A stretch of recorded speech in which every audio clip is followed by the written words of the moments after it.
So hello everybody, it's Thomas Thornton again here with another potential business idea that somebody may find of interest. Even if you take little bits from this idea and develop it into your own thing, that's fine.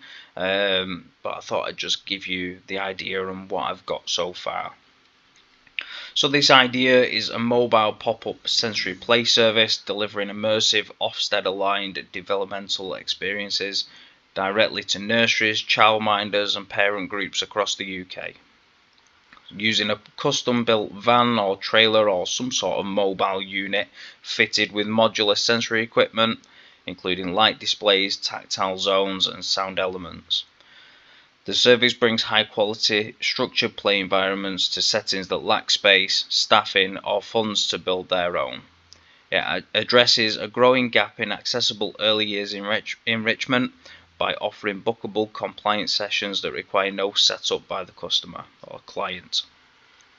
So this venture transforms sensory play from a fixed location activity into a flexible on-demand service infrastructure, enabling consistent high-quality early childhood stimulation without the need for capital investment from care providers. So what's the competitive landscape for a business like this? So sensory play is widely recognised for supporting early childhood development, motor skills, social interaction, sensory integration, yet delivery is fragmented. Most UK sensory play experiences are centre-based, fixed location businesses with high overheads, for example Tumble Tots Jamboree or soft play franchises, which exclude low footfall areas or communities lacking formal provision. At the other end, parents may rely on ad hoc Facebook sellers or Etsy for DIY kits with little guidance. There's a conspicuous gap for flexible pop-up sensory experiences that come to the client, particularly for rural settings, childminders and budget-stretched nurseries. So why now? Why does this business suit at the moment? So recent cuts to Sure Start centres and community-based early years services have left a vacuum in developmental's provision for the under fives, particularly in lower income and rural areas. Ofsted and EYFS frameworks now place more emphasis on sensory and experiential learning, yet many providers lack space, budget or staff time to deliver this in-house.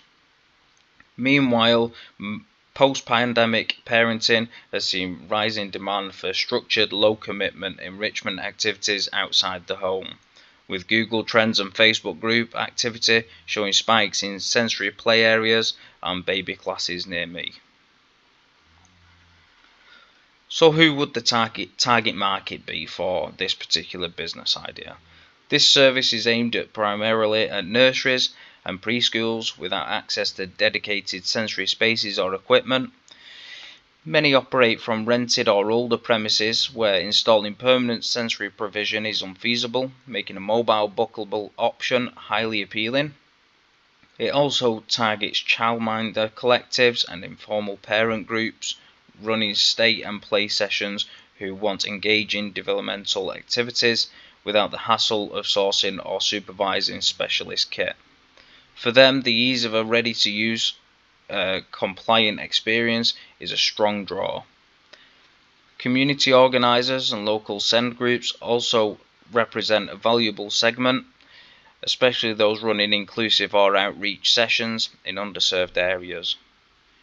Initial focus should be on second-tier towns and peri-urban areas in the Midlands, North West and South Wales, where provision is patchy but demand is clear. So what would the business model be for this business idea? So you could do single session hire. Clients pay a fixed fee per half-day booking, which includes delivery, setup and teardown of the sensory pod or unit at their location. Optional facilitation like guided play sessions can be added for an extra fee, but please be aware that you may need additional childcare qualifications, etc. for things like this. You could provide subscription packages.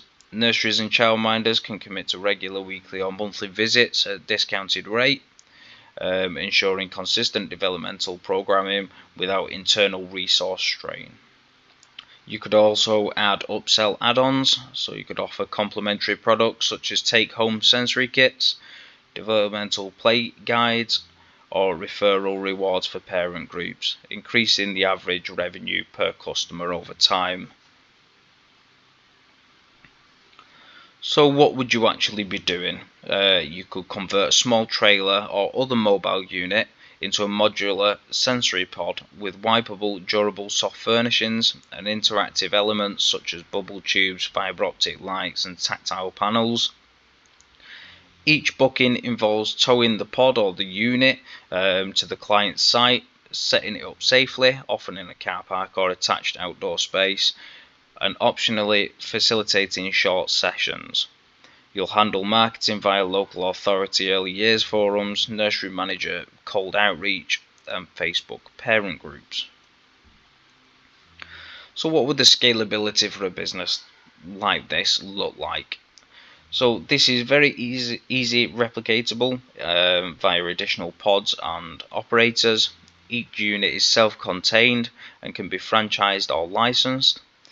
Future expansion could include seasonal variants such as nature-themed summer pods, sensory kits as add-ons, or partnering with local councils or NHS trusts for send outreach. Long term, this model could evolve into a branded network offering regional coverage and standardized compliance. So what would the 90-day launch plan look like for this business idea? So weeks 1 to 3, you could source a second-hand trailer or van, purchase and test core sensory equipment, consult early years advisors for EYFS alignment, begin your DBS application process immediately, which is very important. Ensure full clearance is in place before any client interaction.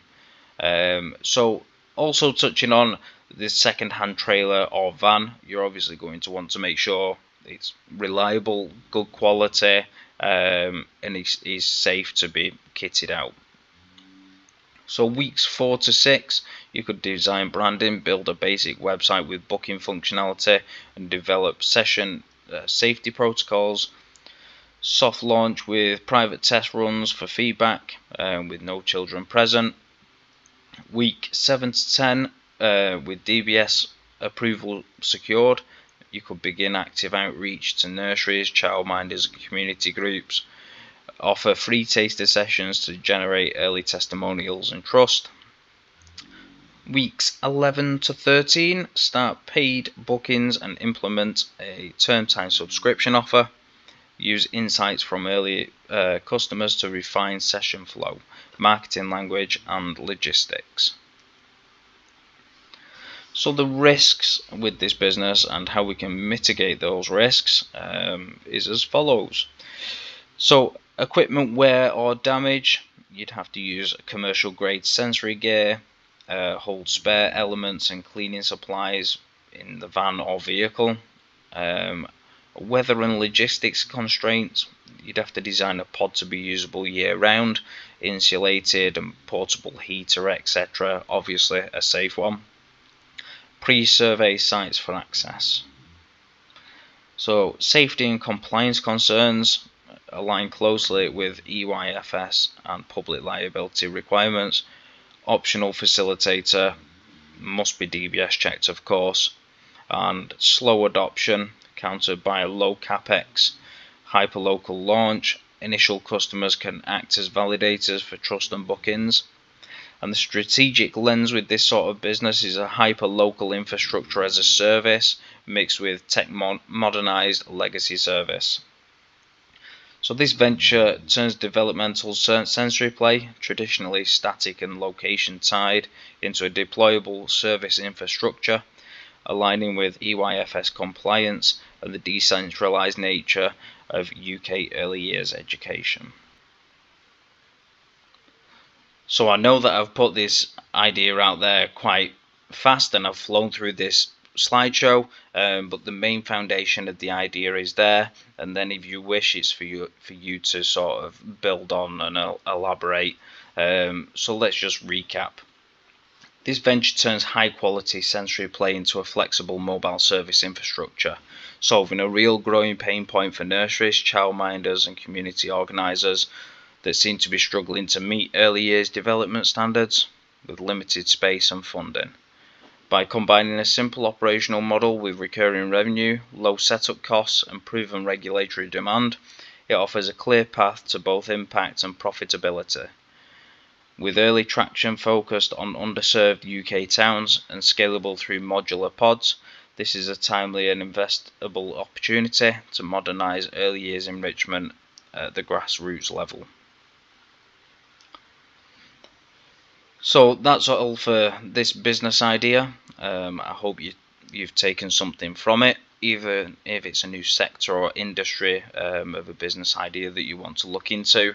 I just wanted to put the idea out there, and as I said earlier, it's for you to sort of develop and build on if you wish to do so.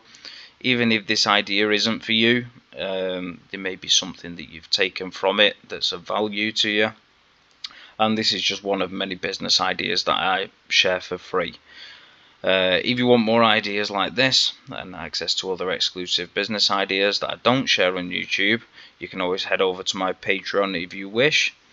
Each week I publish real researched and UK focused business ideas just like this one, designed for people who want out of the 9 to 5. So that's it for this business idea. Let me know down below what you thought of it, if you're going to try and implement something from it. I hope you've taken some value from it. Thanks very much.